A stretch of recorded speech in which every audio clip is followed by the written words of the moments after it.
क्या आप कफ से परेशान रहते हैं?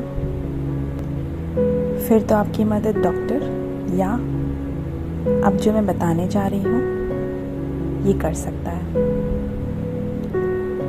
आपको हमेशा खांसी,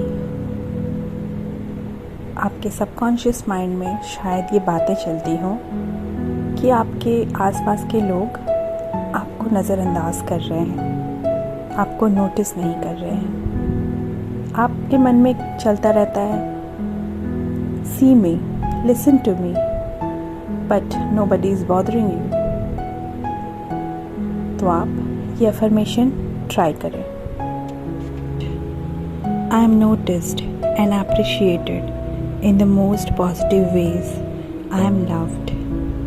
आई am noticed and appreciated in the most positive ways. I am loved.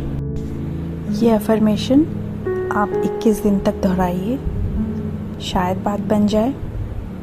और अगर बात बन जाए और किसी एलिमेंट्स के लिए आपको अफर्मेशन चाहिए तो कमेंट बॉक्स में कमेंट करिए। Thank you. हरे कृष्णा।